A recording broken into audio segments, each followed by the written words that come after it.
But I would love to see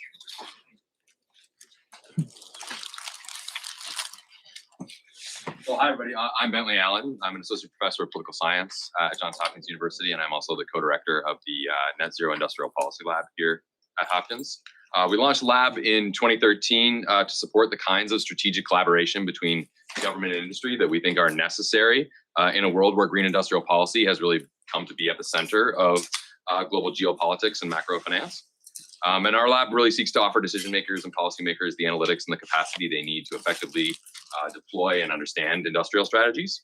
And our aim is really to support collaborations and develop the solutions to investment and policy solutions in real time on the timescales that that policymakers actually need, which means we're not operating like as a formal academic outfit.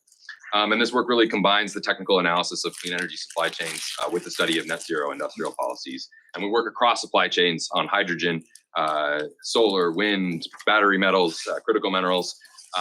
And we really try to go beyond that technical analysis, though, to really understand the emerging geopolitical order that we're currently in today. So we're delighted to co-sponsor the event. The other co-sponsor of the event is the Department of Political Science at Johns Hopkins University.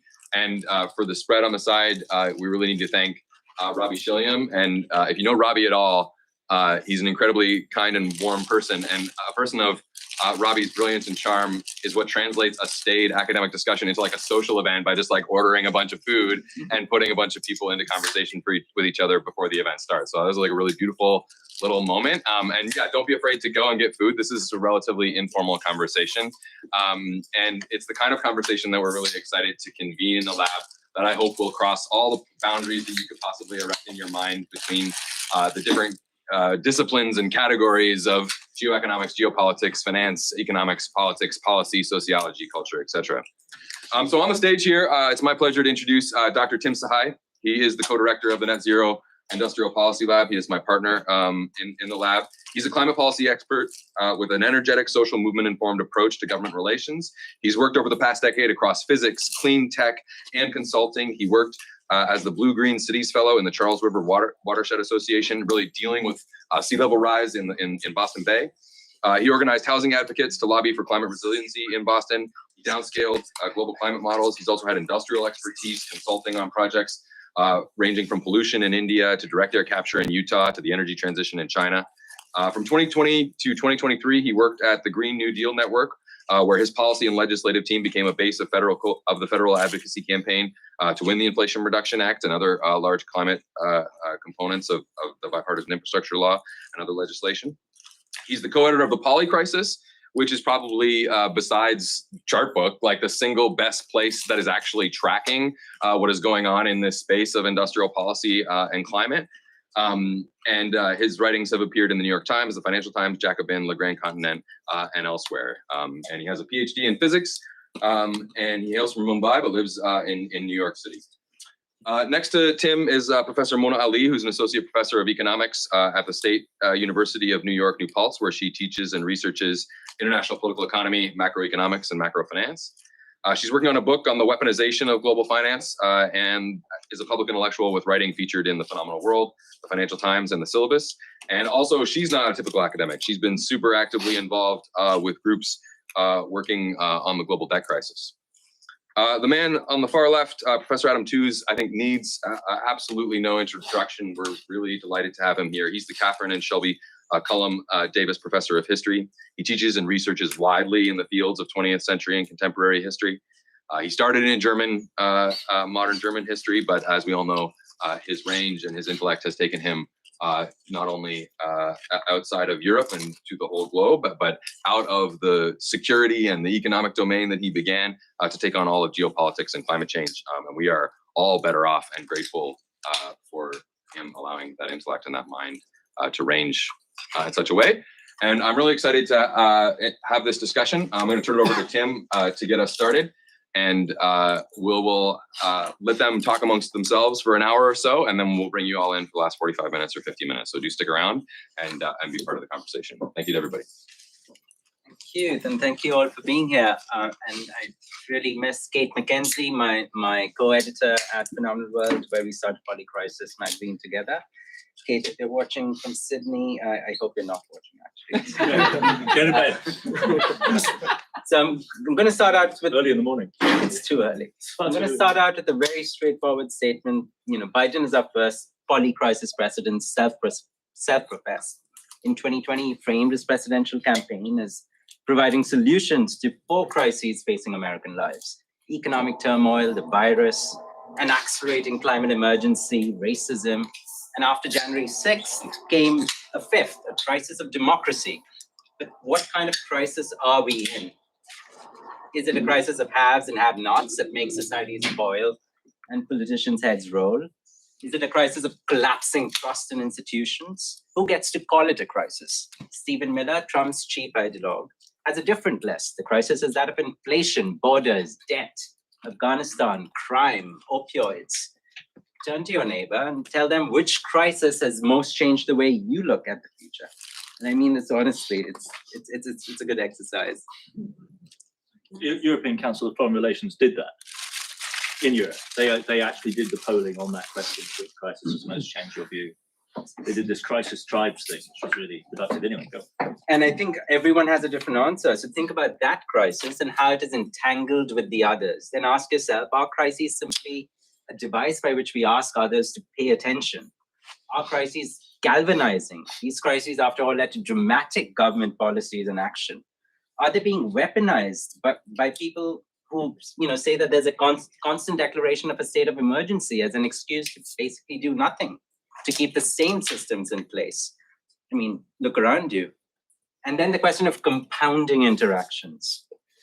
Can one crisis worsen another? Do solutions to the crisis create problems for others?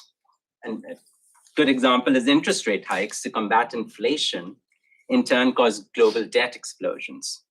US elites convinced that Chinese power is unstoppable and dangerous are garrisoning the world economy to contain it and finding other countries are hedging. Putin was convinced about Russia's declining balance of power in Ukraine and invaded it. The fallout from all of these is reshaping our world. These past 2 years have seen more violent conflict than at any time since the end of World War II. More people are being killed and forced from their homes than in decades. A terrible war of attrition in Ukraine, a genocide in Gaza, wars in Yemen, Sudan, Congo, Myanmar. So there's a lot of anger and loathing you may feel towards the owners of the means of destruction that allow such crimes to go on. Crises, after all, don't just happen to inert objects. They happen to organic things, to people, to nations, to ideologies. And crisis forces us to ask basic questions. What happened? Who's responsible? What must be done?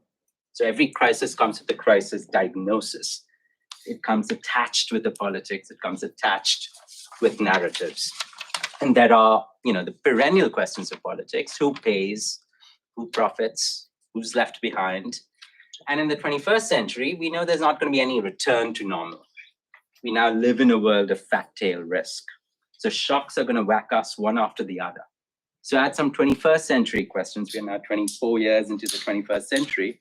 What is resilient? What breaks? How can 21st century states be remade? How can they create new shock absorbers, new eyes, new ears, new arms? So in this panel, we'll explore some of these actual policy debates, their trade-offs, and the way history is being mobilized in our age of crisis. And I'll start off with you, Adam, on what do you make of the polycrisis moment?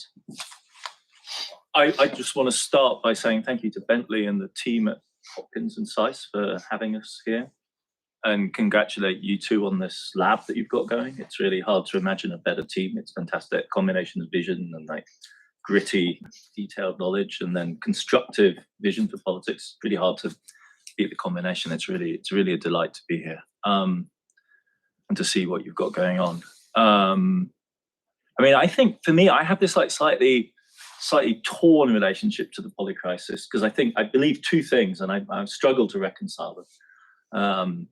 The first is that for me, not being a social scientific modeler person, the polycrisis, as much as anything else, really documents or is a way of pointing to a crisis of knowledge, a crisis of not understanding, feeling that categories are failing. When sometimes people in a rather scornful way say that polycrisis is just kind of liberals being freaked out, And I don't really see any reason to back away from that. I mean, if you're not freaked out, I don't really know who you are. You might not be a liberal. I would have thought any serious-minded person right now would feel that. And I mean it all the way down to the emotional, psychological level. And I don't think we should exclude that. So Michael Geyer, the brilliant modern German historian, said to me, Adam, it's a knowledge crisis, isn't it? And I believe that is a really fundamental idea. And I took that away also from your summary just now. And on the other hand, I also believe that this knowledge crisis is the effect of, and there's an obvious tension here, processes that at least in general outline we can map, historical processes that in general outline that we can map. And I think we can't back away from the claim that they are unprecedented in their scale and their drama and their significance. So on the one hand, this is, as it were, kind of claim to epistemic modesty. And on the other hand, it's a claim to something very unmodest, which is the insistence that something unprecedented is happening. And this is a strong claim, and it's not a natural one for a historian to make.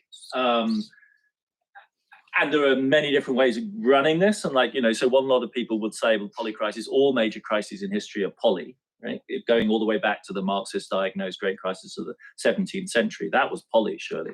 You had climate, you had demography, you had religious wars, so on and so forth. So is what we're experiencing now novel really in the diversity of shocks? Would be one line. Another line Neil Ferguson ran on me at Davos was this, well, Adam just talking about history. Right? This thing that you're experiencing as polycrisis is just history. To which I think my comeback is well, Neil, there's very little to be sanguine about in my interpretation of modern history. It is a forward-moving, dynamic, extremely violent dialectic of radical change with no finite end, with no happy end written into the score. And so if we're saying it's just history, I could kind of agree. Because, if you're a historian of First World War, World War II, these are dramas of epic scale, which would not in any way leave you feeling reassured if you just simply said, moments like that. But then I think we surely must cleave to the implication of our one staff, our one guiding logic in this turmoil, which is modernity, which is various types of scientific endeavor and quantification. And as complex and as contested as those necessarily are, they tell us that we are entering or are deeply in the Anthropocenic moment, which does indeed imply a completely transformative, utterly unique churning interaction between human societies playing at a bigger scale than ever before, at greater levels of material intensity, about 4 billion people, the top 50% of the global population, engaged in higher levels of standard of living that any group of humans have before, with traumatic, irreversible, gigantic implications for the environment. And so at that level, if we buy that, we have to believe the polycrisis is unique, novel, and radical. And so for me, that's the kind of tension, simultaneously a feeling of bewilderment, and on the other hand, this rather radical claim to transformation, which is an exorbitant claim in some ways. And I think navigating back and forth between those two poles is the order of the moment. Yeah, I think, I want to sort of get personal here. And, I'm trained as a Marxist economist, except I reject, and that was a source of great friction between me and my advisors, I reject that fundamental laws, right, idea, and conjugative cycles and all of that. So, what does that mean? Like, I'm just thinking, imagine us sitting here in the 19th century, and there were early, nascent theorists of crisis, Marx perhaps being one of them. So perhaps where we are, folks have been before, except climate, that's new, right? This irreversible, change on the planetary scale, except they were probably thinking about some dimension of that. So crises are intensifying, they're overlapping. There's novelty in this particular climate, Anthropocene crisis. But then it was also us, like as a group, like freaking out. And I think there was that emotion. I don't know, when we guys first, when we first met and started talking polycrisis, it was a general freak out, and to find your, kinship amongst people freaking out. So what does that mean about change actors? And another reason I think I'm also embedded in that Marxist tradition is this idea of, so who's the driver of the crisis, right? So crisis is perhaps not an anomaly of the system, but it's symptomatic of how disorienting and how fragile the system is, and how it creates marks inequality, but it's this destabilizing system, right? Capitalism, or whatever you want to call it. And so who, for me, the question is, so who's driving? If you think about systems as hierarchical, right? So who are the drivers of crises? And what would it mean to, if we think about power as shaping a system, then you want to locate the central drivers. And I think that has been a persistent interest of mine in my own research, my interest in crisis and its drivers. So, yeah. Could we dig in a little bit more on that deep historical reference back to the late 19th, early 20th century? Because you're absolutely right, Mino, that there is clearly a first efflorescence of modern crisis theory in the imperialism theories of the late 19th, early 20th century, and in business cycle theory in that period. And I've been confronted with this comeback several times, which is to say, well, we feel our current moment is unprecedented, but we're not the first to feel our current moment is unprecedented. And so to that extent, this isn't novel. But actually, if you go back to the likes of Hobson, thinking about the first wave of inter-imperialist competition, they're actually prescient enough to know that what they're experiencing is a preface. And if you read Hobson in particular, he basically says there are three scenarios for the 20th century and they depend on one factor, and that is China. And there are three ways this could play out. One is that China is fractured into 1,000 pieces. Since Hobson case, already in, yes, in 1902, something like that. Somebody may know the date, 1903 maybe? One of the texts for Lenin 10 years later.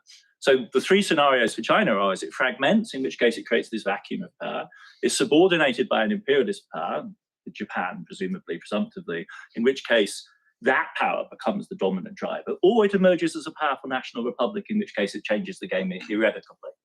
So to say that, as it were, we're underestimating the prescience of the analysts of that moment if we think that they thought they were the end of history. They actually projected our moment as when things really start. And another way of reading like collective visions of sustainable development is actually that we finally arrive at the moment of polycentric global struggle, which is prefaced by those earlier moments.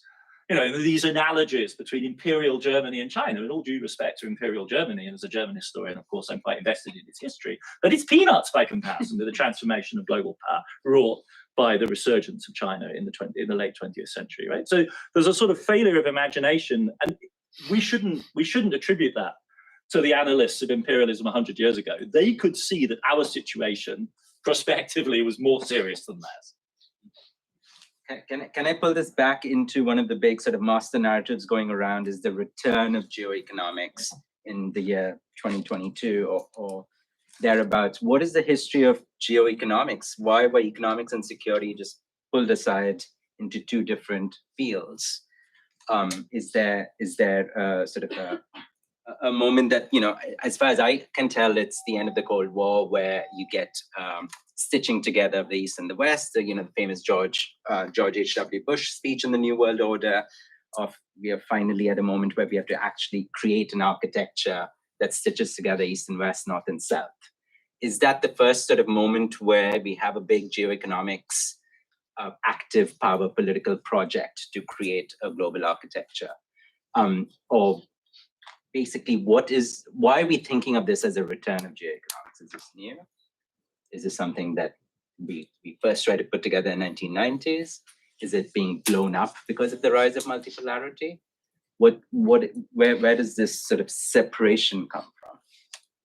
And where does it sort of reintegrate? So, I think we were sort of briefly talking about this, and so Geeta Gopinath in Germany with you at this conference brought up that, she had a lecture on geoeconomics. I didn't read the whole, wasn't there for the whole lecture. I listened to you, but I didn't listen to all of what she said, except it was, reminding, you said, the Europeans that you guys did this, right, post 1944 and a 45. So let's not forget the history of empire, right? Let's not forget the history of the two wars. And for us in the global south, I mean, and I'm from Pakistan, it never went away, right? Post 2001, the war on terror, 8 trillion in terms of US spending on the war on terror. And we're talking about, 800,000 lives lost directly. So it's new, perhaps, for the naive in Europe, the return of economics, one land war, another one in the Middle East. But it's been there for large parts of the global economy. It never went away, right?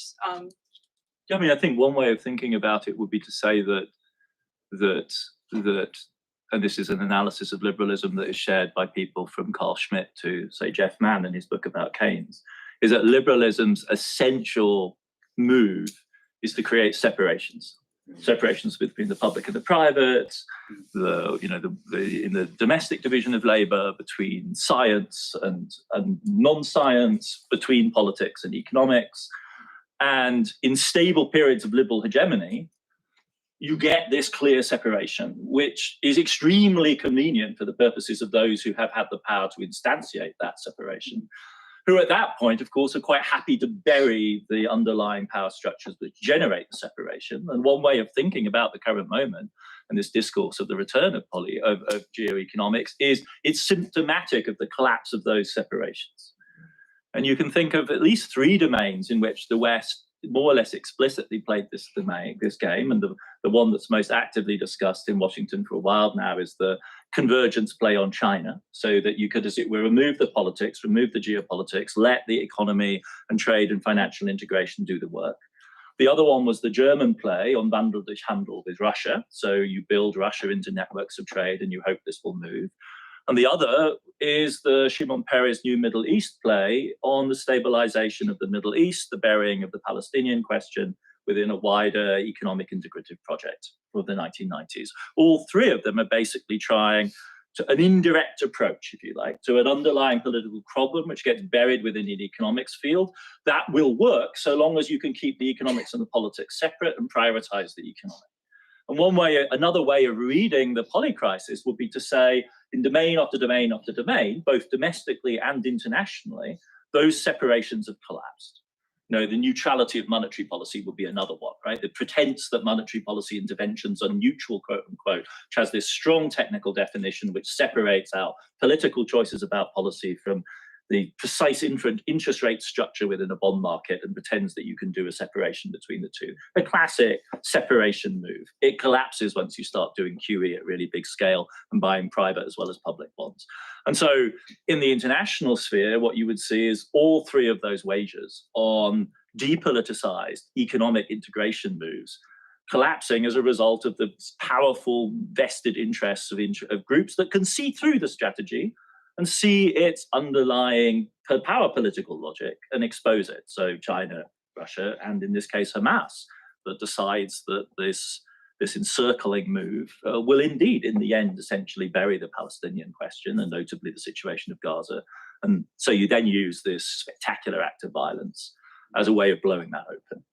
And so I think that would be another way of defining what the polycrisis moment is, giving it a specificity, which would be another word for the collapse of the separations which underpin the neoliberal order from the 90s onwards, and then produce this muddling of categories, the politicization of science, the politicization of economics, the quote-unquote return of geoeconomics, which is really just the surfacing of the underlying power structures in what was always a geoeconomic order.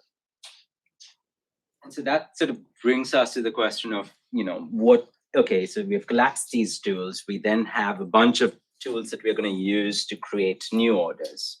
And this is the sort of the narrative around economic statecraft. Well, you have fiscal policy tools, you have defense tools, you have industrial policy, you have monetary policy, and we're going to use these tools to articulate a new order. And I think this is the interesting thing inside the US and Europe right now, is that there's a frank understanding that these tools need to be marshaled and coordinated, and a new vision needs to be created for them. And then you have this, the tools themselves are entirely, in the hands of different liberal institutions that are at cross purposes with one another. So you can have, a monetary tool that is in the trillions of dollars when you're talking about Fed operations. And then you talk about the fiscal policy tools, and that's in the hundreds of billions of dollars, because that relies upon taxing powerful interests to spend money on whatever the economic statecraft objective is. In this case, the economic statecraft objective is to challenge China, to constrain Russia, to remake our industrial economy, to go green. So there are sort of some visions and objectives of economic statecraft. And then there's the question of what sorts of tools to use, and are you capable of using them? I think there's also a question, isn't there, about the relationship between tools, which are kind of concrete and we can talk about them, and this nebulous idea of order, which at moments in history has clearly taken on a sharp outline, but largely as a result, most commonly as a result of really rather decisive and massive warfare, which, you have these weird moments at Davos where somebody like Klaus Schwab will tell you in a German accent that Bretton Woods was a wonderful post-war conference in which the world decided to cooperate, when in fact it's 2 weeks after D-Day in 1944. And it's a global alliance of a coalition fighting a total war to organize. So this is fundamental slippage in thinking. And I thought Dalip Singh's statecraft thing from the Atlantic Council is really telling in this respect, right? Because it's this amazing toolkit of policy instruments and like wargaming we're going to do and expertise we need to accumulate. And then at one extraordinary moment, he says, when you look at this toolkit, you conclude that there's really no way of, quote unquote, delivering a knockout blow to China. However, to give him some credit, he actually has clearly read you, because he is all about the Polycrisis, and he wants but the idea that you arrive so by he's way all for interdisciplinarity, he absolutely is. History everywhere. But the underlying question is, can we deliver a knockout blow to China or not? In other words, when was the last time anyone delivered a knockout blow to anyone? It would be like 1945 Germany. That was a knockout blow. I mean, you could say maybe the fall of the Soviet Union, but it wasn't really a knockout blow, right? That was a crumbling from the inside. But to have, as it were, a complicated, articulated conversation about tools that is just parametrically suddenly flashes up that actually the thing we might have been thinking about was a knockout blow. But let's take that off the table, because none of the tools I see here could do that, right? Is really cart before the horse. Because the question is, what would be the American interest in delivering a knockout blow to China? Like, what earthly vision of global order it's surpassingly bizarre in some ways. And it's this weird disjuncture between a conversation about tools, which is very, very sophisticated, and a kind of very odd idea about the underlying conception and the development of history, in which it's meaningful for a very senior American policymaker to openly talk about the fact of having surveilled the having looked at the full toolkit, and having concluded there's no way of delivering a knockout blow. Say this in public. I mean, you think it's outrageous for me to say this maybe about Dalip Singh, because obviously he's a highly respected figure around here, but he's using this language in public in an Atlantic Council paper. Like, it's an extraordinary kind of almost Tourette's syndrome. I think it's in terms of the conduct of power. So yeah, we spend quite a lot of time thinking about knockout blows, and we've just, we've had a hard look at the toolkit, and when we've done the wargaming on it, it just doesn't, there's no historical analysis that I'd love to have. We'd have to have more sophisticated analysis on. I mean, it's an amazing piece, that extraordinary kind of voicing of, anyway. Of the kind of we could just sort of think about sort of concrete policy places where the tools have fallen short. So one of the big ones is in development finance or climate finance, or delivering on using small bits of public money to mobilize and catalyze private finance, the billions to trillions agenda. That's a concrete place where, Mona, you've been sort of talking and writing about how our current financial architecture is not capable of delivering on development finance and climate finance. Yeah, I want to talk about that in a second, but I want to actually defend Dalip Singh, if you don't mind. So here's so I think it's a pushback to folks like me and Tim and of course Adam, who are, you know, being very critical of American power as it's playing out. And, you know, I've talked about the weaponization of the dollar system. There's a whole book there about the weaponization of interdependence. We're so reliant on your work. And I think, so in that piece, he's reacting to that. And there is a toolkit, right? There's export controls, sanctions we all know about. There's been a 933% increase in US Treasury use of sanctions since 2001. And it's that response, right? So now we have to be measured in the way that we think about sanctions. And we have to have some checks and balances because they're simply not there. And I know I'm speaking to folks who are, some of you are working for Treasury. So it would be interesting. I mean, I know you guys have hired a bunch of economists, but I wonder, are they actually wargaming the scenario and like thinking about, you know, when I talk to some very few Treasury officials, what I hear is that it's a very precise tool. It's a legal technology. And the idea is to elicit positive outcomes, right? But then you have a very blunt statement by Wally Adeyemo, right? Just like on NPR on Sunday saying, well, if he's being quite blunt, and I was astonished to hear that his admitting and on radio that actually the sanctions are meant to destroy an economy. And I thought, wow, that's plain speaking. So here's, you know, in that context, we have this nice vision. And I think that's why Dalip Singh is being brought in, right? At this very last moment, if you will, of this administration, perhaps, to help build that vision, a post-neoliberal vision, right? But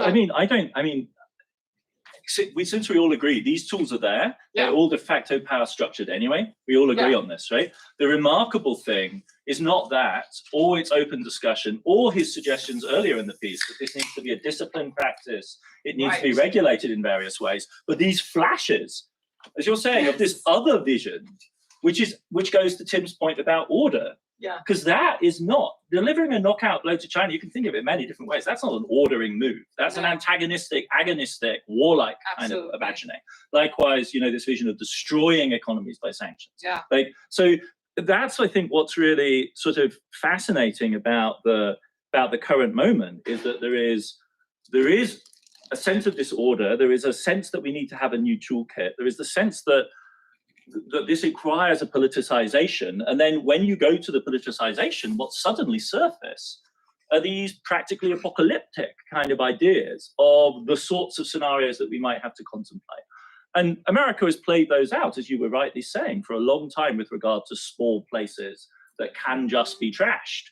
But the question now is that kind of talk, that kind of thinking extends to China. Exactly. And that is a new dimension of imagination, which I don't think it goes, but it's not individual people here. It seems to me actually pervasive in really rather an extraordinary way. And it does have to do with wargaming and these hypothetical exercises. And I'm sure it's going on the Chinese side too.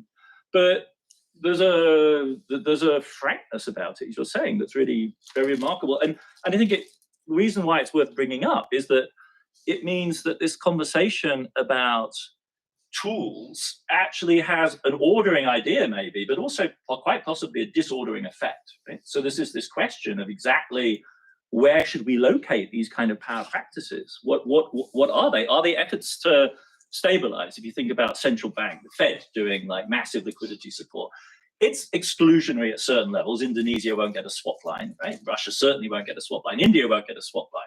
But for those included within the system, it's broadly speaking a stabilizing exercise of power, right? And those stress testing exercises, which he invokes as a model, are stability, I think, inducing. It's not obvious to me at all that frank public talk about the fact that our instruments just don't give us the possibility of delivering a knockout blow to China is stabilizing talk. That doesn't strike me as stabilizing or confidence inducing at all. That's just basically saying we're still working at the tools which might allow us to be able to do that. Or there's a bunch of people who are talking about that option, and they somehow need to be corralled within the framework that he's trying to build. But I think it gives us a rather different vision of what those kind of tools might be doing. I mean, the really interesting thing to me has been sort of the way the US at least like thinks of itself as, okay, dollar dominance, and we have powerful tools and we can probably constrain other actors using them. But when it comes to industrial policy, there's this whole other big narrative of the return of industrial policy. And the return of industrial policy, that using state guarantees, loans, tax credits, powerful legislative packages to actually drive a structural transformation in an economy to meet some public national goals. So the IRA, or is explicitly thinking in terms of we are sort of a catch-up power. So it's very strikingly always thinking about doing catch-up growth with East Asia, because in the field of industrial production and industrial competitiveness, the US has found itself fallen behind, and they talk of themselves as being sort of inferior. And it's a very classic, let's just copy East Asian development miracles, and they use these sets of tools, and we should learn how to use them much more frankly, much more straightforwardly, rather than hiding it in the neoliberal era. And so there's this funny way in which we have dominance on the financial side, and then a backward notion of catch-up growth on the industrial side.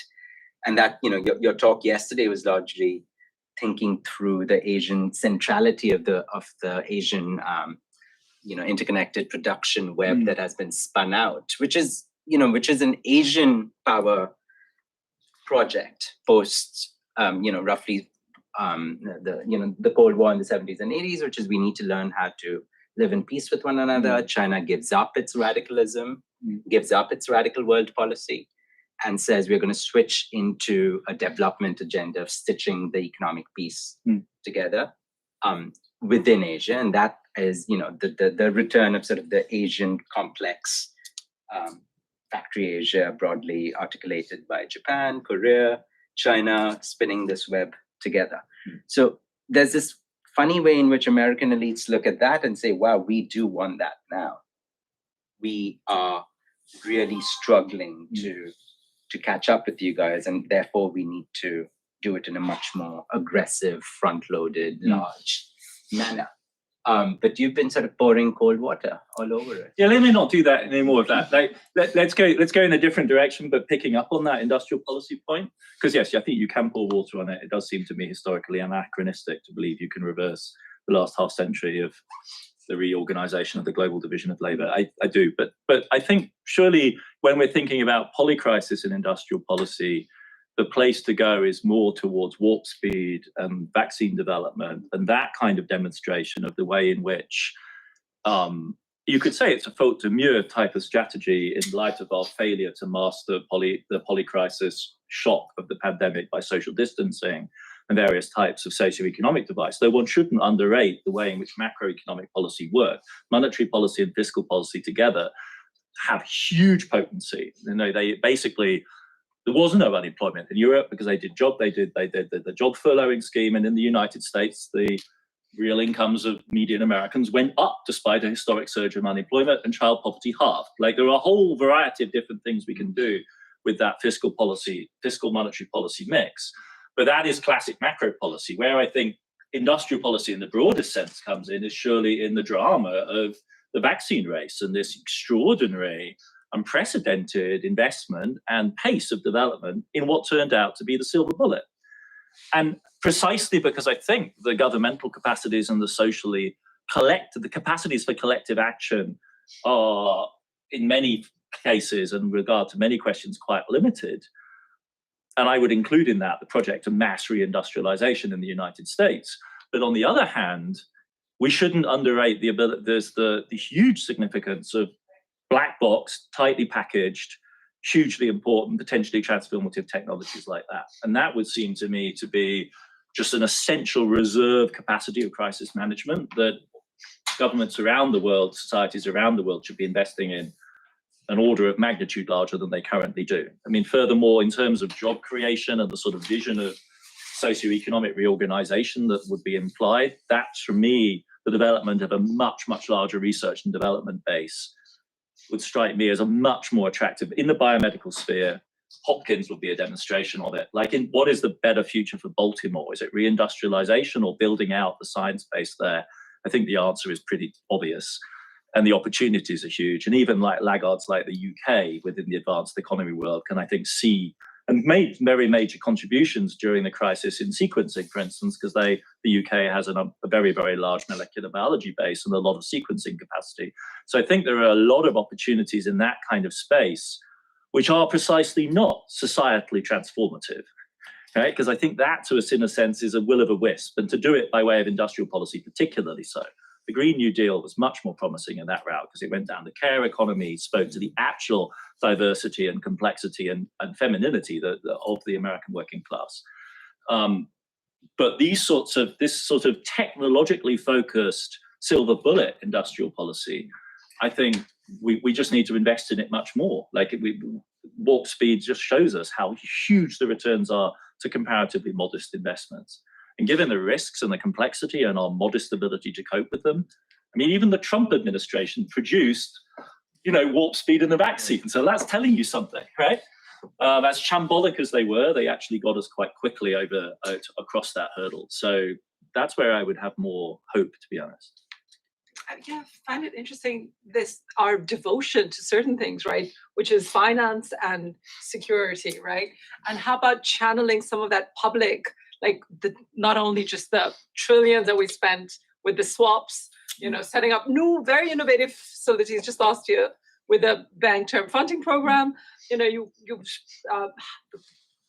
expand your balance sheet, the Fed does, in a month by 300 billion in last year, right, to set up the BFT, the bank term funding program, right, accepting and sort of changing rules, right, accepting treasuries as, collateral at par, right? I mean, so these small kinds of innovations, but always with that big, giant public backstop. And the same with Department of Defense, right? I mean, spend $880 billion a year. Now, so I think here's a moment where if we channel that to that kind of big industrial push, right? And instead we're doing, and your critique of JETP was so great, because, that whole de-risking framework is not working out, right? The public-private partnership. Is it not working out? I mean, it's it was such a great knockdown, if you will, of, no, I mean, not so sure. In your piece on the I think de-risking is a technique for managing polycrisis phenomenon within the core. I mean, the de-risking sort of says you issue government guarantees, and you say the government should be the ultimate backstop of some sorts of projects that are in the public interest. Yes. And therefore the government brings in its loss absorbing capacity. And in the core, and in the quote unquote core, they're very powerful and omnipresent and essential to the continuing of the private finance-based system. The wager of JETP type structures is that you can roll that same model out on a global basis and generate real effects. And the entire history of blended finance, development finance, climate finance since the late 1990s just tells us over and over again in study after study that the promises are always big. And those promises, because they involve this magic leveraging of small amounts of public money into very big amounts of final investment, are great for solving political problems again and again and again, because you sit down, everyone understands what the constraints are, and then the magic happens and you can agree on a big number. They just don't actually yield very substantial flows of mobilized private capital. The ratios of multiplication are sub-1 in many cases. You get less than $1 in private funding for $1 of de-risking commitment. And so my view is that they are not, as somebody like Daniela Gabor fears, like the mechanism through which private finance eats the world and subsumes the entire infrastructure development of the developing world within the maw of BlackRock, but something else. They're kind of like a self-soothing mechanism for a policy process that has to produce outcomes, that has to produce packages. But look at the JETP for South Africa. I mean, it's, South Africa's a strategic player in global development. Everyone agrees. It's classically in need of decarbonization and energy development. They have an extremely competent team that budgeted that process at 98 billion. No one argues with their numbers. And America's contribution is $1 billion in non-concessionary finance to the JETP. $1 billion in commercial loans. In commercial loans, yeah. So it's like there's no there. And you speak to the South Africans, and the good thing that comes out of it is, and it's very powerful, if you speak to the extremely competent team in South Africa, is that they see through this completely and will tell you, well, we have to do it. We have to do it for ourselves anyway, right? So it's this weird accompaniment in which, as it were, a local elite plays a game with international elites and agree on these packages that make everyone look good at Glasgow. And then you actually go back to Cape Town or Joburg and you actually have to work this through, faced with the extraordinary, I mean, they dwarf any transition problems we have in the West, right? The problems of transition in South Africa. It's really bare bones, bare knuckled, knock down, drag out politics. And they say, right, we're going to solve this for ourselves because the money isn't coming from the outside. It's better not to make too much of a fuss about it, because why would you want to antagonize the Americans? But there isn't any material assistance coming from that side, not to a substantial scale, not at the scale that we're relevant. And it's very sobering. And you could say perhaps part of a kind of mutual learning process. And the net effect of that is polycentrism, right? Because you start with a package that looks like everyone's being tied in. And the actual effect is to force South African elites to think very hard about how they do national domestic stabilization policy in the face of essentially an external withdrawal. And you could say that's very functional. And I think one of the arguments for the global monetary system in the current moment is that an awful lot of very big EM players have got very good at self-insuring. And everyone would agree that it's suboptimal. It certainly doesn't guarantee Western hegemony, because they know perfectly well that no one's coming to bail them out. But it does generate a systemic stability that's quite considerable. So this is not necessarily a prediction of disaster. I don't think polycrisis is a prediction of a crisis. It's a sense that everyone has to run harder and harder and harder and harder to manage the strains that are coming our way. And that's certainly what you see in the technocratic elite in South Africa right now. They know they are really running for their lives in the next 20 to 30 years. And they use that kind of language. That's not an exaggeration from the outside. I've been on panels where they talk about blood flowing, the Durban riots. Like, there is a real sense of existential threat unless the problem is solved. So I think that's, you know, the effect could be, and no doubt one could rationalize it in places like Washington, in saying this actually has an educative effect. No, people finally wake up and realize this is as much as we can do. We can't do any more. We'd love to do more. We can't because of congressional obstacles. So really, yes, the lesson is you're not wrong. You have to do it for yourselves. Or you have to negotiate the domestic bargain to manage this yourselves.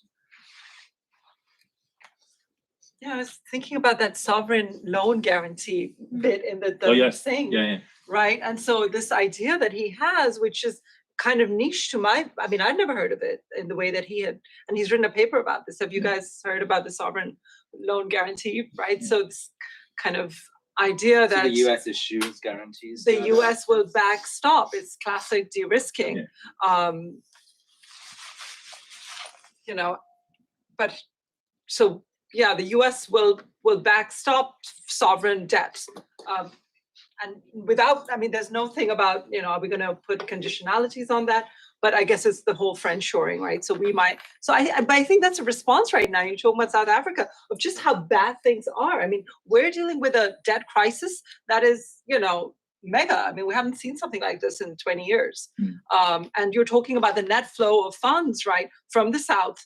And I mean, the numbers are big. So you think about the swap lines, that was Adam's book, you know, 800 billion, right, in 2009. 2020, we have like peak usage is like 450 billion to save the top and second tier of global finance. But then right now in 2023 or 22, the flow of, sorry, we're in 24 already. So 2023, and this is like World Bank data, the upstream flow from the South to the North, we're talking about $441 billion going in debt servicing. And so we're talking about big players, strategic players like Egypt, like Pakistan, paying half of their revenues towards debt servicing, right? I mean, that's huge. So, you know, and now we can talk about austerity, like what's the alternative then, right? So I guess here the assumption would be to go to like poly solutions.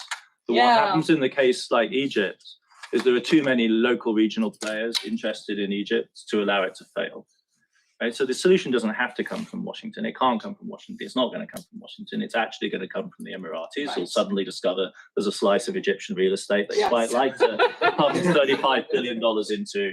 It'll come from local players of that type that will negotiate swap lines. Turkey has been in a similar kind of position for a while, right? So there is a sort of, and this is a very important lesson. You saw it also in Latin America during the 2020 shock. Many of us thought there was going to be a cascading series of debt crises in Latin America. They didn't happen.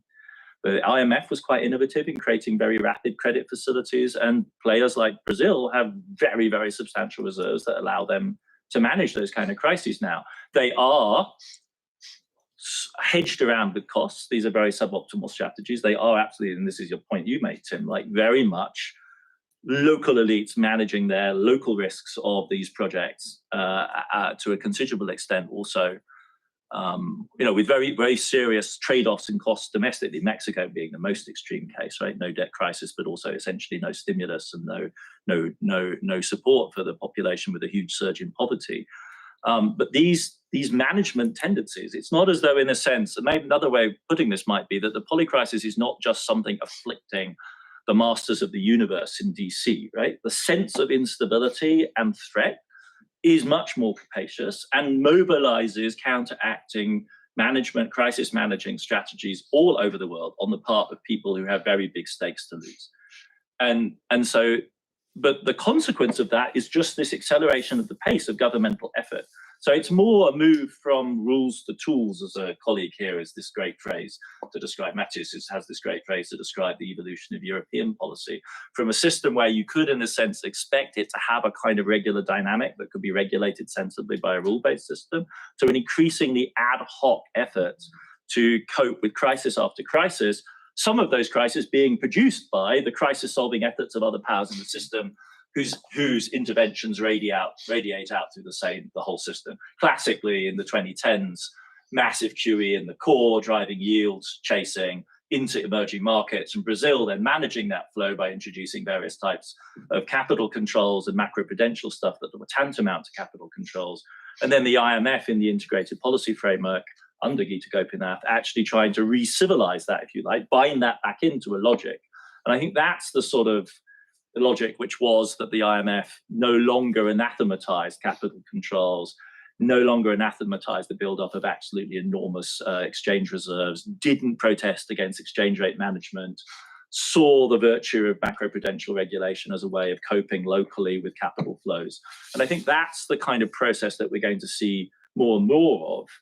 And Dalip Singh's paper could be read as an American version of this. America now needs policy. It's just that in the American policy imagination, the range of options is spectacular.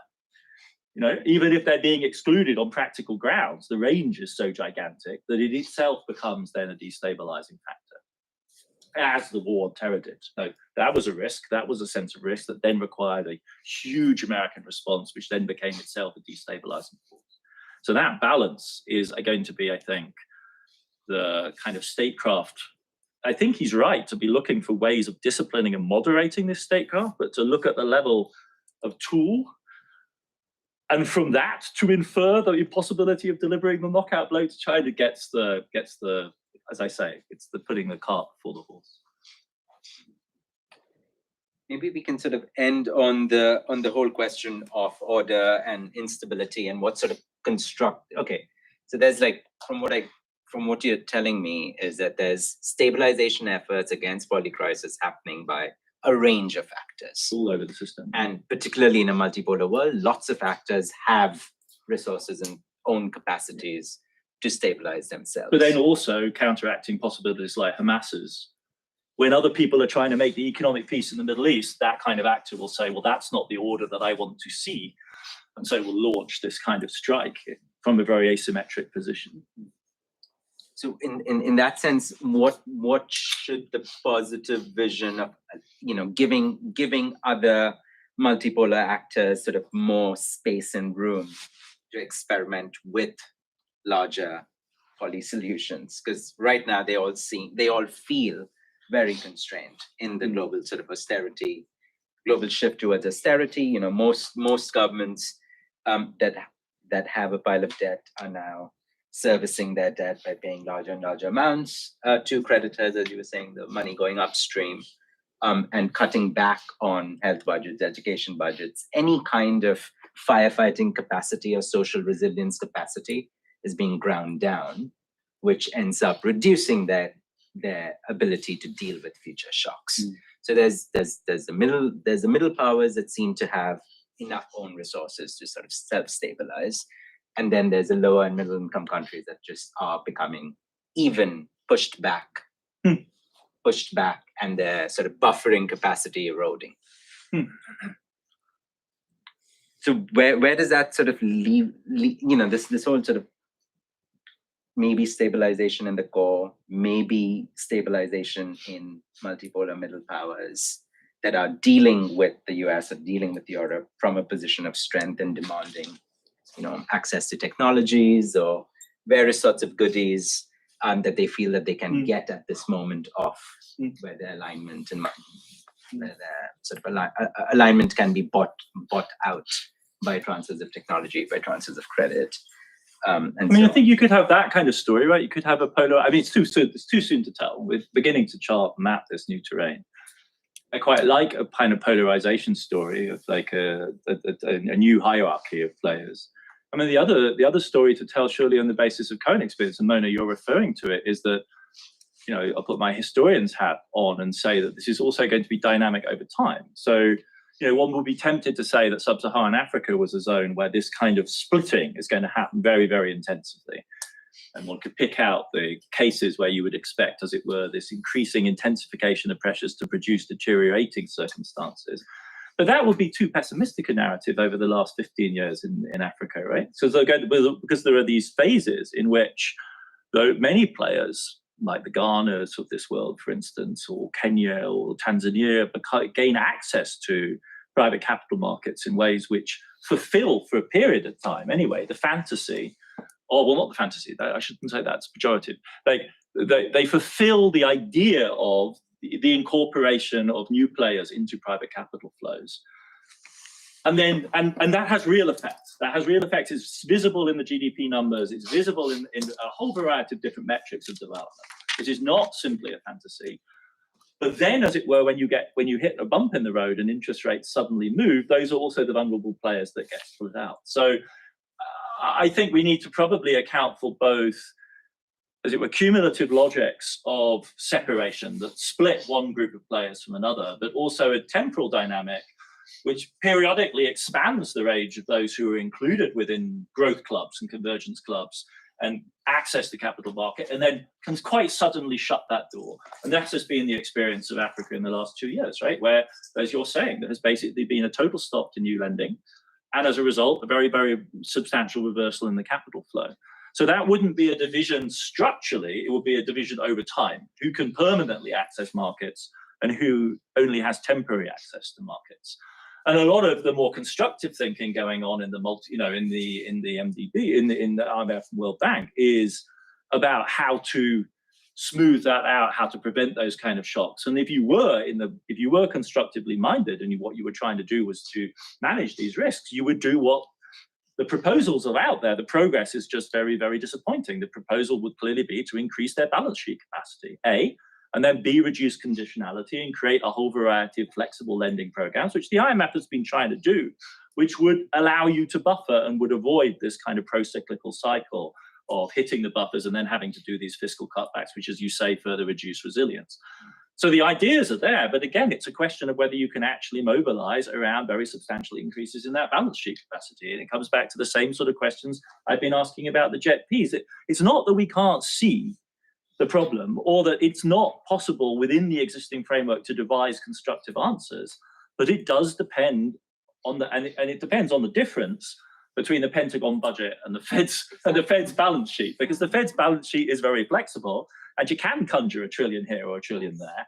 But finding even $1 billion for South Africa in Congress right now, if it wasn't wrapped up in something else, would be well nigh impossible. And for reasons which are non-trivial. It isn't just bad GOP people with their heads in the ground. It actually also reflects the sentiment amongst a lot of American voters who actually think American government is not doing enough for Americans and is doing too much for other people.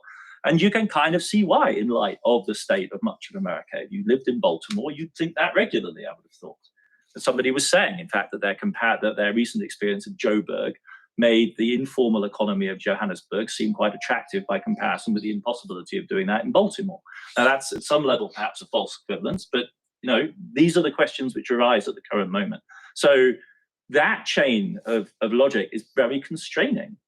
And it points to one of the gaps between this global elite, which is perceiving the policy crisis and trying to come up with solutions, and ultimately the political guts, the mass mobilization of votes and political coalitions that will be necessary to enable large-scale global hegemonic management. And in the heyday of American power, that's what the New Deal coalition did. And since Ira Katz-Nelson, we've been reminded of what that consisted of, which was Northern labor and the solid white Jim Crow South.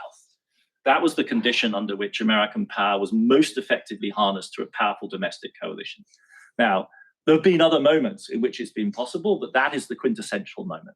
And it points to the ambiguity of the relationship between external managerial capacity and domestic mobilizing capacity, which is persisted throughout the history of this country, and indeed all imperial powers.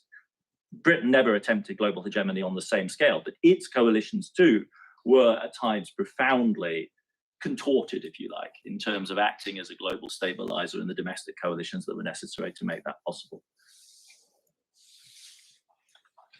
Like we left one thread on the whole question of,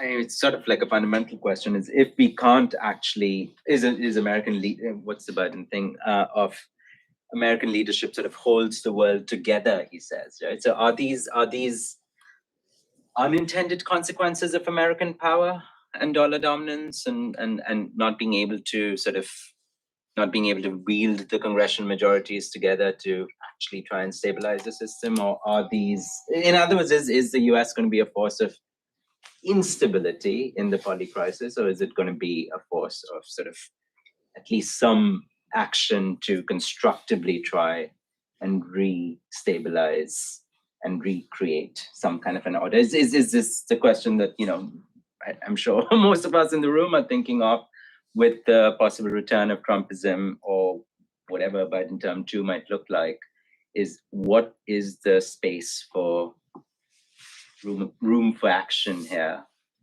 I want to sort of respond to that. And I had so many questions and sort of queries for you when you were talking about the role of the IMF here. But, it's a balance sheet capacity problem, but it's an ideological problem. So why is it that we can devote, trillions to saving the world's financial system and nothing for saving, countries in distress? I mean, and we don't require so much money for that. No, we require less than some 9 trillion to erase the debt of the global South, right?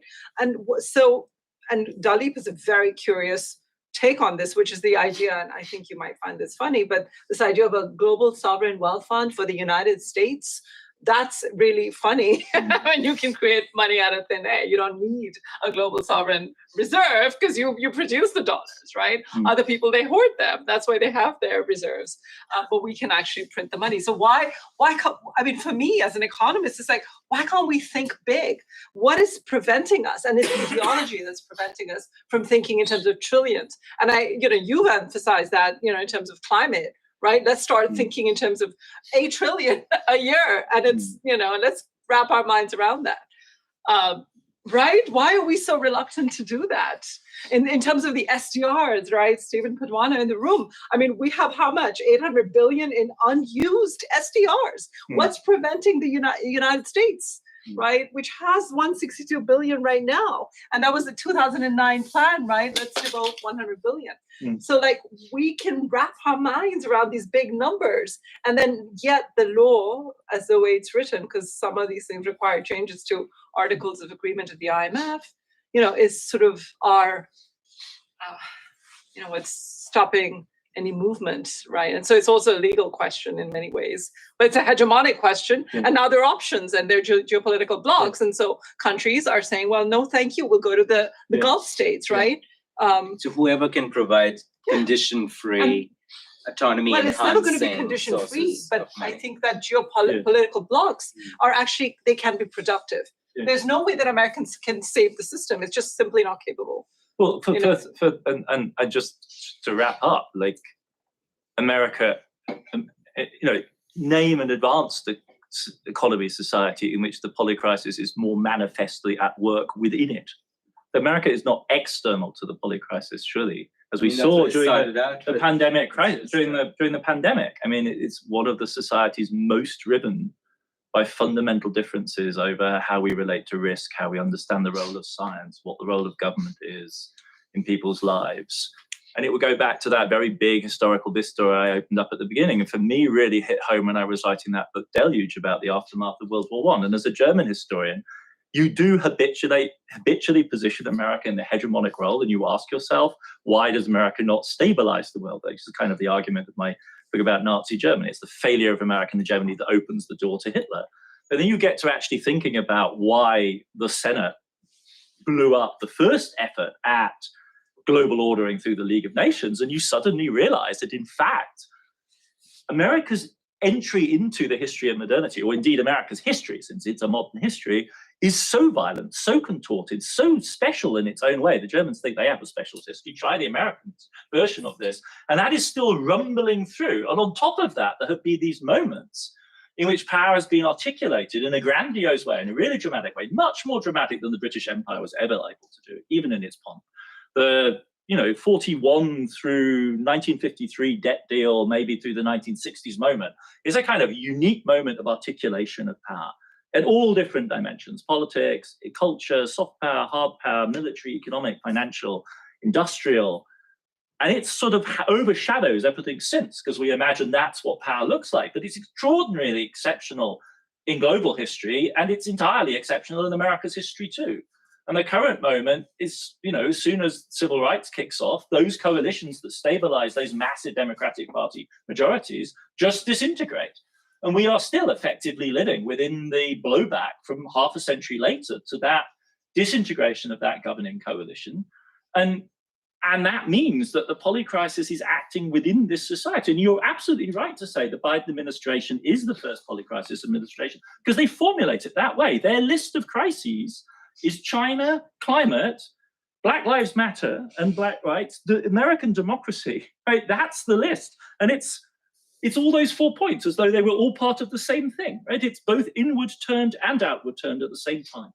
And it's really remarkable for the ability to conceive of that, but that conception is the product of a moment which makes it very difficult to easily resolve in the wreckage, amidst the wreckage of the neoliberal era, which destroyed all of the institutions of mass mobilization that would have enabled the New Deal, right? Where the big coalitions of labor could be wheeled in, where you could actually broker big coalitions. I mean, we have a mutual friend who works on the far left of American politics, trying to figure out through minute studies, like the factions within the American working class that could be mobilized around a progressive coalition. And he says they just can't do it.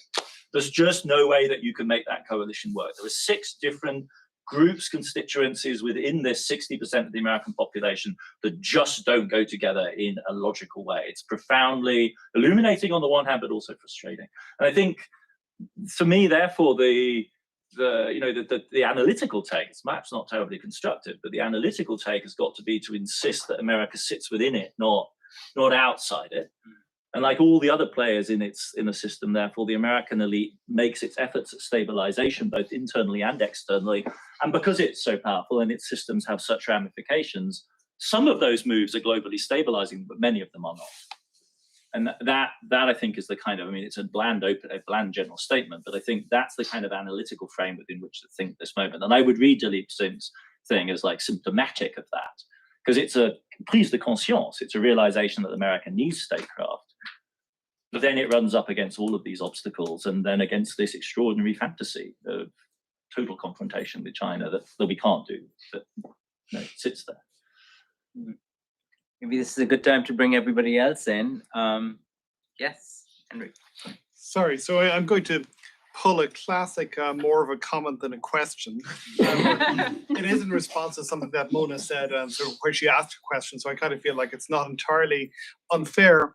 And it points, I think, to something bigger that we ought to think about, which is, so Mona's question was about, can the United States state, the government, the administration, whatever you want to call it, and by extension, the governmental capabilities of other countries as well.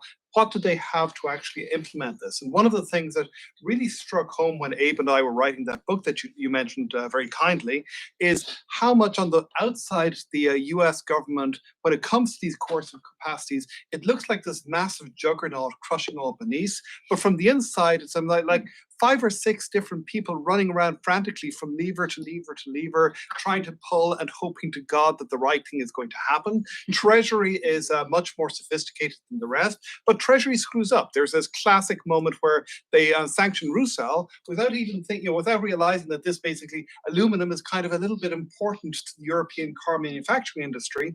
And we interviewed one of Rusal's lawyers who just had this great line that more or less that this was the what does this button do approach to sanctions implementation. And I think that this is a real and fundamental problem. And Treasury is the most sophisticated. I was talking to a former senior export controls official recently who said that there's not a single person in the Department of Commerce whose job is to think about export controls in a strategic sense, so to actually think what are the consequences strategically of posing, and clearly the National Security Council tries to do this, but the National Security Council, again, it's a tiny number of people desperately trying to sort of make the different pieces of the machine go together, and it's getting worse. So I think if you look at Jake Sullivan's is this famous small yard, high fence approach, which he is proposing, where you only sort of go after China on foundational technologies. How in the name of God do you know what a foundational technology actually is? This is a fundamental problem. We don't even have theorists who can think about this in a systematic fashion. And so what you're trying to do is you're trying to block off, as if you're playing Civilization on the computer, and you could look down the tech tree to see what was happening 500 years from now. They're trying to do this sort of with semiconductors, and the blockage of semiconductors is based on assumptions about what kinds of things can or cannot be done. So really where I think this leads, and I'll shut up because I know I've been going on too long. We've talked about the polycrisis. We've also talked about polysolutions. I'd like to turn to, I think, one of the great authorities on sort of how politics works, which is the British show The Thick of It, which has the idea of the omnishambles. Yes. I think we've got a polyshambles problem. We've got a government which is fundamentally incapable of doing the things that it is supposed to do. And one of the things that we're really seeing in whatever new configurations happen, as geoeconomics sort of reemerges, sort of the revenge of the repressed, or whatever you want to call it, the government is going to have to be much, much more interventionist in a variety of ways in the economy than it has been in the past. It doesn't have the capacities, and it is in the United States, and particularly in a really, really terrible place. If you want to be flexible, if you want to be able to model complexity internally, you do not want to start from the place where the United States government is, and I think there are many other governments like that around the world. Thanks. I mean, I think that's such a profound statement, and we can come back to Gaza right now. I mean, what is that policy, right? You send over arms, you're not going to put sanctions, forget about that, but can we stop sending over arms and at the same time sending over aid and then saying that, oh, we can't do anything about, now we've destroyed an entire civilization, now let's give some aid on the sides, right? I mean, how is that supposed to pan out, right? I mean, this is... Yeah, we had power. The Biden administration had power, did not use it. Yeah. I mean, I think that goes to the underlying conception of order, not the tools, right? That would be an instance where somebody can deliver a knockout blow and you're kind of letting them do that. Yeah. So Henry's point, I mean, you ended by saying other governments have this problem. They certainly do. So anyone who had any dealings with Berlin in the last couple of years knows that in the kind of what seemed like a life and death decision about gas supplies and whether or not Germany should move as a show of solidarity with Ukraine to cut off its deliveries. What really reared its ugly head, and this goes to the politics of this, is information asymmetry, because who do you ask whether or not we can do without gas but Brudermüller and BASF and the trade unions that work at Ludwigshafen. And that, I think, is another way of thinking about this is where I would agree with Dilip Singh entirely, that we need to build capacities within states not simply on technocratic grounds, not simply with a view of figuring out how we best tickle, the dragon, but also on democratic grounds. In other words, the decision became extraordinarily contentious within the analytical community in Germany. It blew applied economics in Germany apart because there was fundamentally a standing accusation that the people who were worried about making the decision were essentially the hired hands of the lobbyists, and the folks who were trying to run more or less ad hoc applications of general trade models and trying to figure out from that whether it worked were basically naive fools who were running stupid models that had no bearing on the reality of the world, which actually required you to understand incredibly complicated cascading bottlenecks effects. And no one was there to arbitrate this conflict.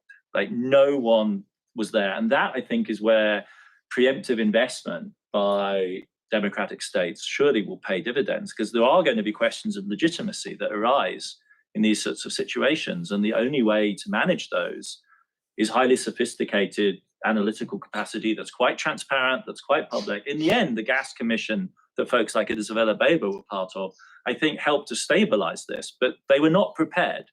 And so they suffered months of delegitimizing argument when, in fact, this is a problem that we know we're going to face. Similar with vaccines, face masking, all these kind of issues, right? And this is all respect territory. The 1980s already generated a highly sophisticated sociology of these problems. And I think we really do now need to tackle this head on. And the Intergovernmental Panel on Climate Change has some of the elements of the sort of stabilization you need. It's a dirty political science, but it's way better than just politics. And it's much more embedded and powerful than just science, right? So we need a series of fora in which we can navigate this terrain. And building that capacity, not from a technocratic point of view, so Singh's thing is statecraft. I think this should be about democratic processes. It should be about deliberation and how we collectively deliberate and how we do it quickly. So we need to be ahead of the game, like we were with the vaccine, right? Because we'd done SARS, and so we had some experience. So this kind of preemptive, he calls it wargaming. Let's call it something else. Let's call it like deliberation. Let's practice deliberation in a serious way. And let's take a few more questions. Is it and then we'll do one of there. Yeah. Yeah, I have been triggered to also make a comment, if I may. So I think, like, following up on both the things that have been said. Right there. Sorry. Yes. And that actually goes back to one of the questions that Tim raised around, like, how this return to geoeconomics happened. And I think what has happened in the German case, in at least for this one group that Adam has just characterized as a modelist, is that you have a firm rooting in a deeply market fundamentalist way of modeling, where you have very, very high rates of substitution, which means that everything in your system is very fungible. So it's as if the market could, from today to tomorrow, replace things that seem, from any like intuitive standpoint, as in the short run, pretty unsubstitutable for a lot of things as gas, just overnight, right? That's like kind of the way you think about it. Now, if you have this totally fungible idea of the world and you model in that way, then this also means that you can do knockout things. Yeah. So you can go the knockout direction in an like absolutely unprudent, let's say, geopolitically aggressive way.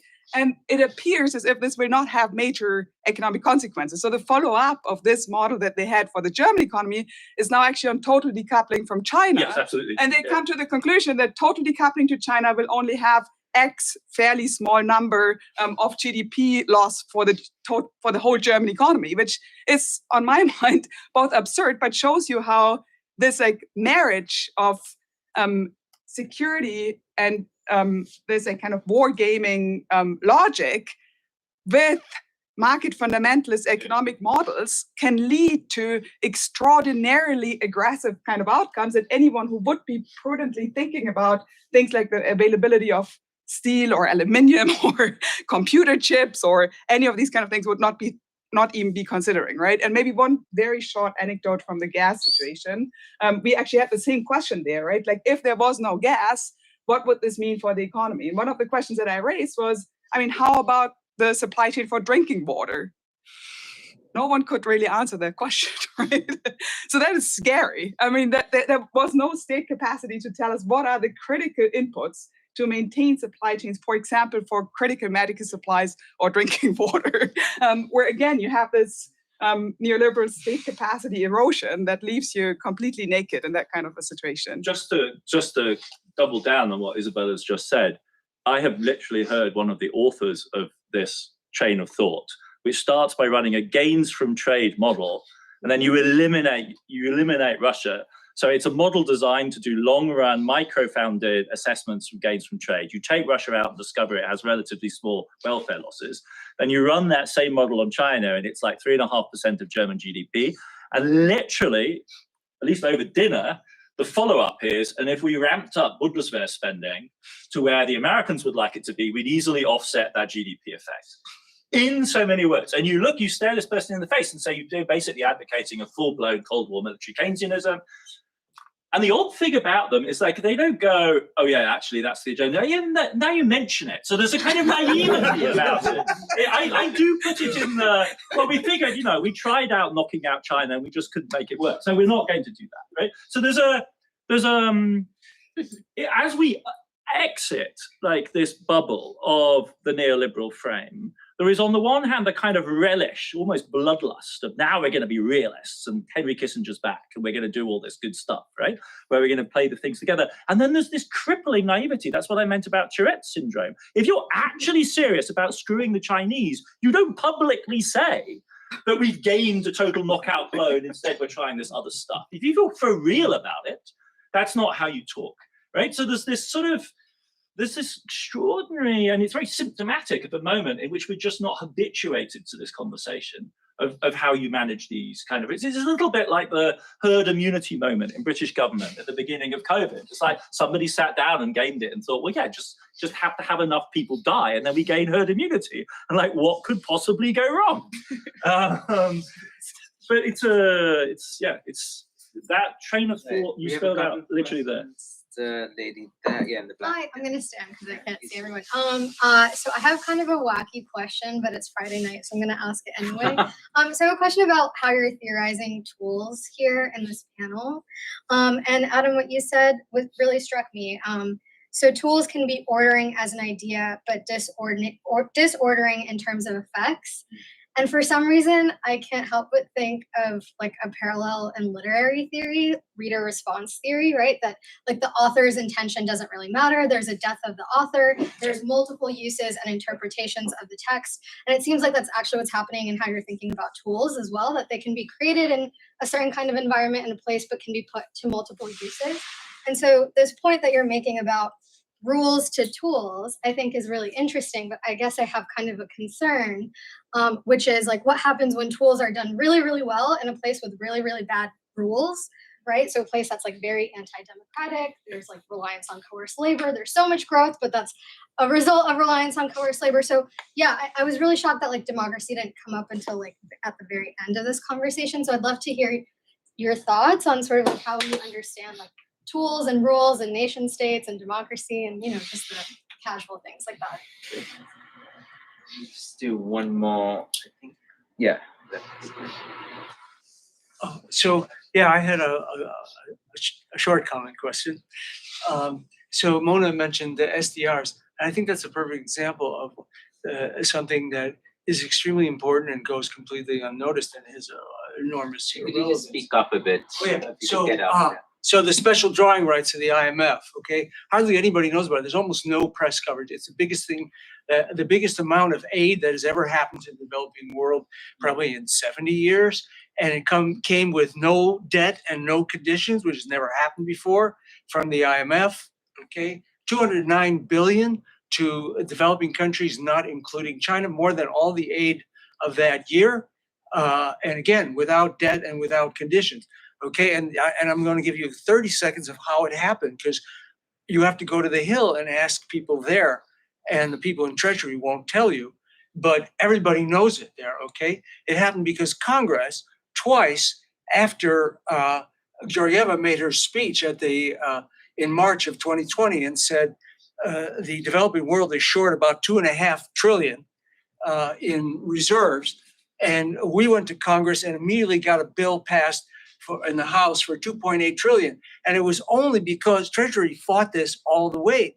And it was only because they were afraid that it would be more than the 650 billion that they could approve without Congress, that they actually gave in, okay? So this is how this happened in the so-called system of global governance. It was all done behind the scenes in a battle between the Congress of the United States, well, it's basically 110 organizations with 10 millions of people who got the Congress to force the Treasury to give in. And it's happening again right now, by the way. There's a new issuance on the table, and it's going to be another such fight. And you won't even see it until it happens, okay? So that's a real problem with the so-called system of global governance. It's all being decided, in this case, it's all Treasury. But most of the time, the bloc we're really talking about is the United States and the other high-income countries against the rest of the world. And that's what Treasury was fighting for. They have the power of God over most of the world, and they want to keep it that way. And that's why they deeply resented Congress even getting involved, because that's another place that developing countries can now go if they're getting screwed by the IMF. So this is part of what's happening that you don't even see. I think that has enormous relevance to the discussion, and including the economic policy. I mean, part of the problem was no one could understand the special drawing rights because it's one step removed from QE, because the IMF doesn't have a currency, so it has to create this reserve asset and all that. But I'm just saying that this is a perfect example of how much the power relationships are so underemphasized that people don't even see when the biggest thing in 70 years happens in terms of development aid.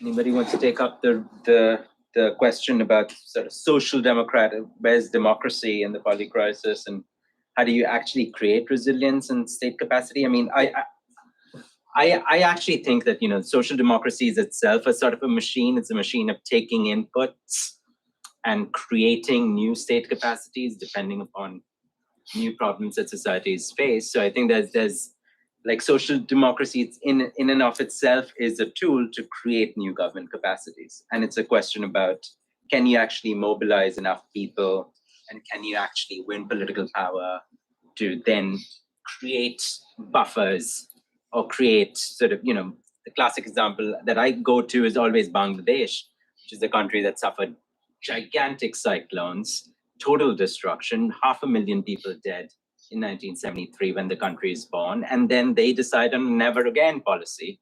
And they say, we need new state capacity. We need concrete hardened shelters for schools. We need meteorological satellite capacity to actually track when cyclones could be coming in. And that's an example of a social democratic movement creating state capacities to sort of deal with what they know are shocks that are going to get worse and worse.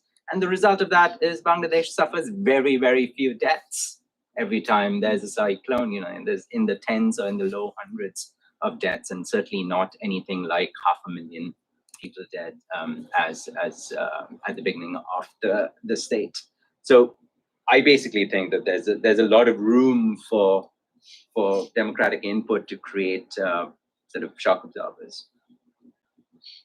And I like the reference to the oblique relationship between tools and their intended functions and their effects, and the invocation of literary theory as a potential source of inspiration for thinking about this. And that's why we should take Henry's suggestion that Iannucci is in fact the master theorist of modern government absolutely seriously, because there is a absurdism about his account which captures something extremely real about the way in which modern government clearly functions. And I do think the JET-P programs are kind of straight out of an Iannucci script. They are something that was cooked up by the Department of Social Affairs, and but on the other hand, what we have to do is to reconcile that kind of realism about the way in which language and politics functions and has a kind of circular, self-serving, I was saying, kind of self-soothing function with the reality that there is progress, there is change, there is life extension, there are hugely dynamic technological processes, really effective policy at work, saving lives in places in the way that you've described it, but also in the United States. Obamacare works, right? The vaccine works. The child poverty rate was halved by political interventions. And somehow a critical account of modern government has to square and reconcile both these dimensions, right? Which will, on the one hand, lead you to a cynicism, and on the other hand, to a really, a kind of fundamental commitment to progress and change. And I do think that's where, for me, the kind of the function of discourse, of public deliberation is crucial, in that it's a check, right? And it isn't, the kind of evidence-based idea that we could just simply rely on benchmarks and quantification is naive. The idea that democratic processes by themselves don't very often lead to the absurdity that you were describing around the SDI is naive. There is no, and it's terribly bland conclusion, but there is no alternative, it seems to me, but to double down, certainly in our part of the world, on those processes of finding new ways of linking technocratic discourse to democratic deliberation. And there's a very important role to be played by folks who are willing to, like Isabella has done, she's just left, but she has been a hero of the effort in Germany over the last 2 years to communicate intelligently in a technically highly sophisticated way to a very broad public about the question of inflation and the trade-offs in macroeconomic policy, but also on the supply side around that question. And that work, which is a work I really think of profound political significance, just needs to be done over and over and over again.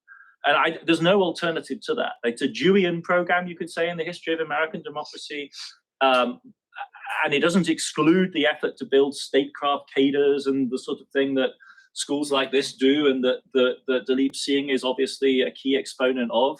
But I think if we're to be optimistic about our collective capacities to cope, it's that kind of argument, which doesn't preclude the reasoned decision at some point to say, you know what, the social distancing and masking thing doesn't work. We need a vaccine. Give us a vaccine as quickly as possible. But at that point becomes a kind of balanced choice. It becomes a reasoned argument. And that's ultimately why, for me, Keynes is the master thinker of the challenges of the modern era, because his general theory includes both the rule, in other words, the world in which the 19th century Treasury view and marginal economics did prevail, and the non-rule-based world, the exception, where you need to do very different things. And it is also an argument, Stefan Eich of Georgetown has been making this more forcefully than anyone else. It is also an argument about the limits of democratic politics under modern conditions to process some of these conflicts. And some of them have to be displaced and are properly displaced to the realm of dentistry, to the realm of technocratic choice. And others have to be brought into the democratic realm for deliberation and argument. And I think that's what we're still working on. And we have various fixes we've agreed with regard to, say, central banks, which we can argue over. But I think we have to go on doing that work of thinking about how democratic processes absorb these choices. South Africa is very impressive in this respect. The Presidential Commission on Climate Change in South Africa is a remarkable instance of deliberative democracy. Then we'll do a couple more, yeah. Adam, you said that the only way to get $1 billion through Congress for South Africa would be to wrap it in something else.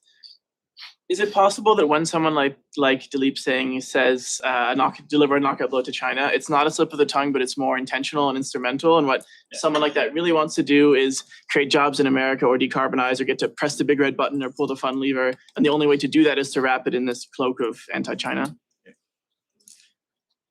Yeah, or Mona, sorry. Yeah, please. Why is that default? I mean, we see it for what it is, but yeah.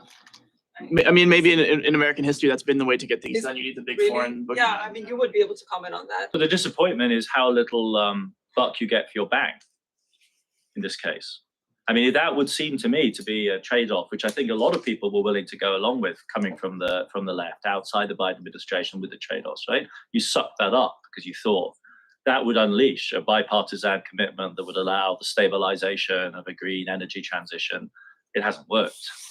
It hasn't worked at scale. It is not generating for the plethora of programs that the administration, through its creativity and like the talent of the people involved, has rolled out for the international development sphere. And it actually started under Trump with the reshuffling of American development finance, right? There was a clear awareness of needing to do something to counter One Belt, One Road. And America isn't asleep at the wheel and has attempted to produce something. But again and again and again, despite the massive strategic diagnosis, the results are really modest. Think about the CHIPS Act, this great celebrated act of bipartisanship, which in fact, in relation to the capital needs of large-scale microelectronic investment, is peanuts, right? Samsung does almost as much in a quarter in terms of investment as the CHIPS Act provided in total as the entire heavy lift of the American political establishment. Right? And that's for me the remarkable thing about the current moment is that those old sinews where you bang the drum, you ring the bell, and you say the republic's in danger and there's this mighty enemy and we should do something, and it produces very modest amounts of money. And that's the puzzle. There are mechanisms which work better. You invoke the Pentagon. That, I think, is a more tried and trusted system. That budget will keep pushing up. It isn't going to go to Korean War levels, right? And for the climate transition, we kind of need Korean War levels of investment over a 20 to 30 year period. Not World War II, but 5 to 10%, that kind of level. That's where China's at in terms of green energy share, in terms of overall investment. It's at 13% right now. For the US, that would require double the current level of spend. So American green investment this year is 300 billion. If we were benchmarking against China, it would be 600 billion. So that's where we're at. We're very far short of that. The risk, of course, is that all of that gets destabilized next year with a new administration which tries to take the subsidies away.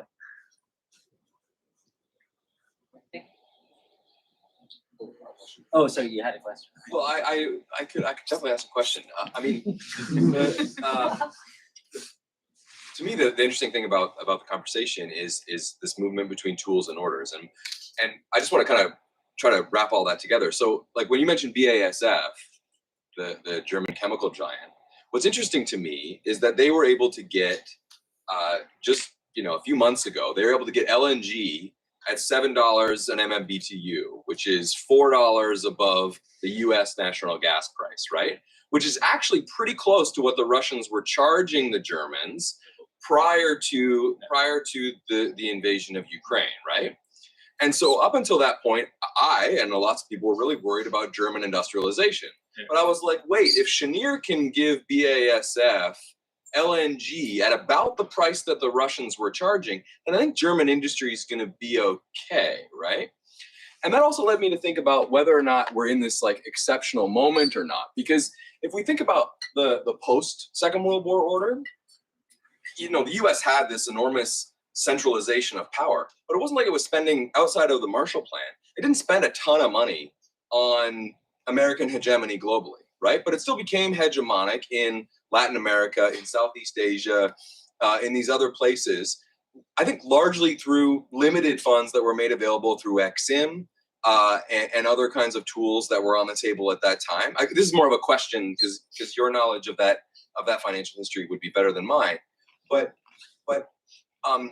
and when I look right now, where does the United States mobilize a lot of capital globally? What are the kinds of things that the United States is capable of doing globally? Well, we have basically maxed out the world's demand for LNG in the last 3 years. We have built a global export market for oil out of the shale oil industry very rapidly in the last 7 to 10 years. And we did so on the back of industrial policy tools, right? I was explaining to Adam last night at dinner about a paper that Jonas Nahm and I have that shows that the US natural gas market was basically, it's an industrial policy story. There was an offtake on the gas pipelines and it was used to do R&D for using natural gas for everything. So it seems to me that one way of reading what you're saying is we don't have the tools, or we don't have the strategic capacity, and we don't have the global finance to do what is necessary in climate.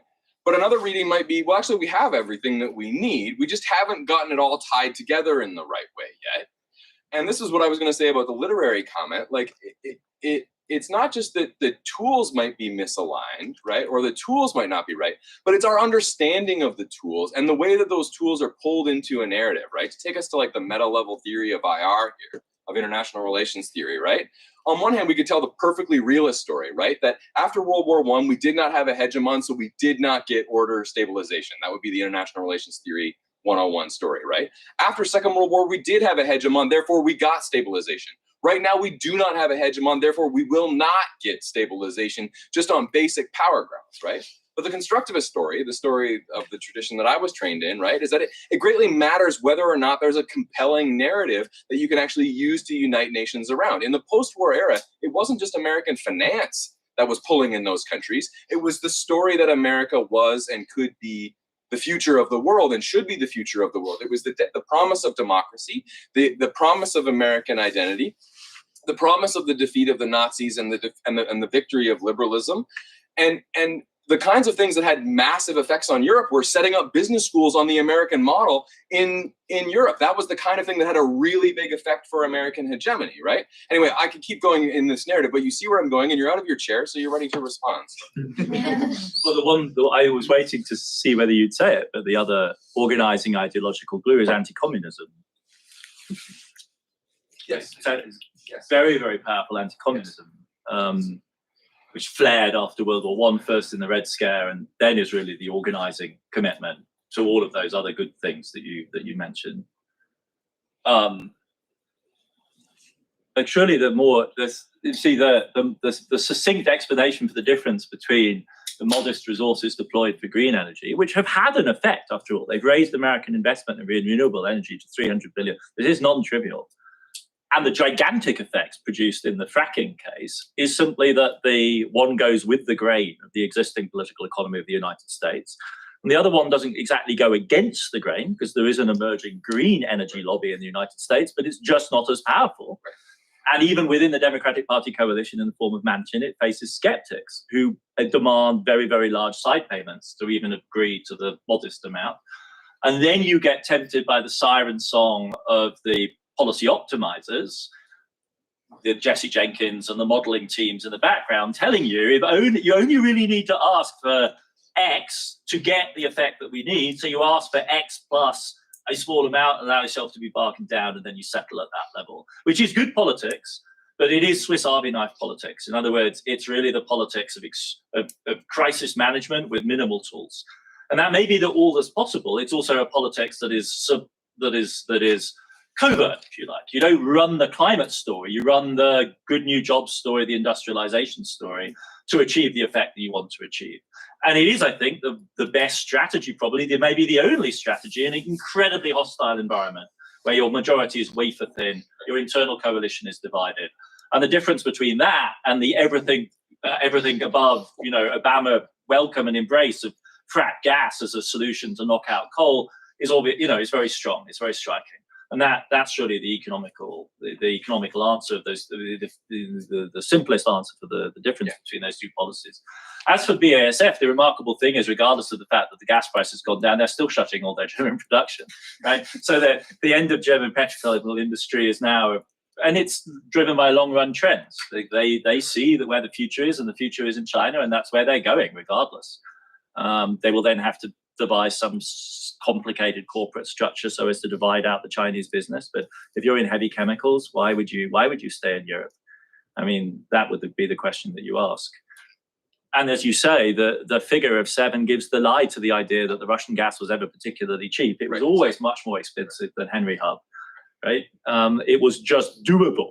And the Russians knew it, and that's the price that they charged, was what it was. Just like OPEC, they figure out the maximum price they can charge that will allow their clients to survive. And that's what they very carefully bargain for. But I do think ultimately it comes down to that political economy question of where is the coalition? And you're absolutely right. There are coalitions buildable in the US for transformative industrial policy, but they are structurally selective. And we're at the beginning of building coalitions that would structurally bias towards the green side. It's totally doable. And I'm sure, I completely agree, this is not hopeless. The question is whether it's going to be fast enough, and will they ultimately be able to prevail against the astonishing fact that the United States is now the largest oil and gas producer in the world, certainly the largest oil producer in the world, outproducing Saudi by a very large margin. I mean, this is a staggering transformation that creates incredible lock-in, right? And is also one of the legacies of the last 3 presidencies. I had a question for that Green New Deal, which is the US right now, 40% of global oil and gas, but here's my question for you as well. 20% is a bit too much. 20%. Oil and gas. Oh, oil and gas together, globally. It's about 20% of global oil. Anyway, yeah. Keep going. but and here's where we can introduce that democratic question is like with the Green New Deal, it's turning out not to be a jobs producing, it's high tech. So how do you get that democratic element going, right? I mean, so, and you maybe the jobs aren't there in green tech. And then you're talking about building out the service sector, but that's good old fashioned, kind of a federal jobs guarantee program. So we need to have those, part of, what got abandoned, right? The CARES Act, like the child tax credit, and now we're struggling to get that back on. So you need to have that technocratic vision, and rather than, Marshall level spending, lend lease. So like a war finance type model, but one that's creating jobs. So you get that democratic, consensus, if you will, or, that story. But I do think I think this is a key point, and it's one of the real pitfalls of the current moment. That in this extreme, I mean, one can't exaggerate, right? How dramatic the position of American liberalism was in 2020. Like it's an emergency situation. And in that situation, you do two things. Like one is you go really big on stimulus the second time round in early 2021. That's a really dramatic change and an explicit learning from the last time round with the Obama administration. You want to go big. And the other thing you do is devise this strategy that originally was going to include all of the care sector.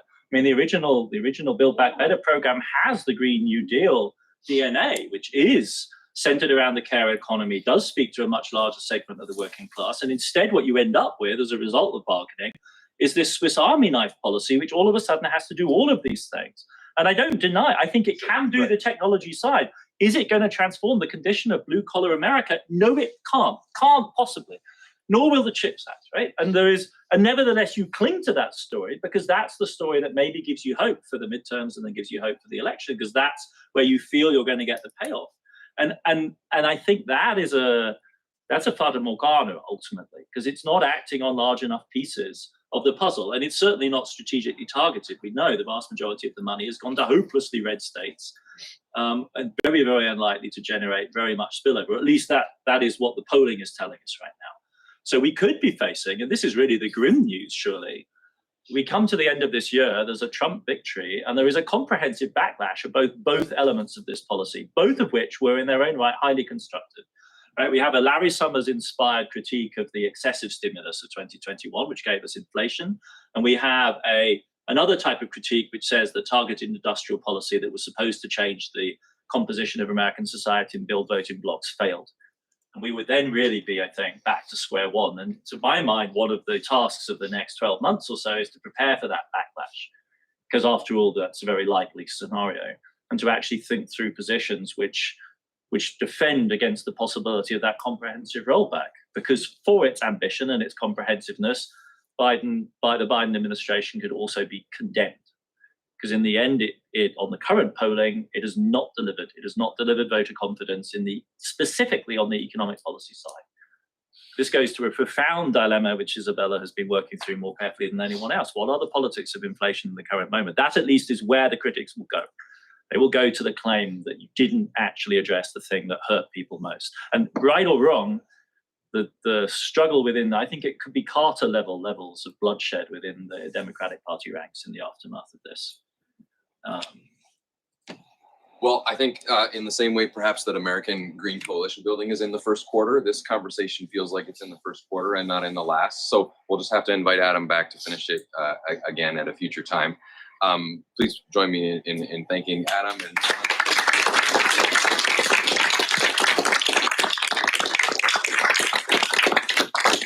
There's plenty of food and drink, so let's just... Yeah, please do help yourself to some more.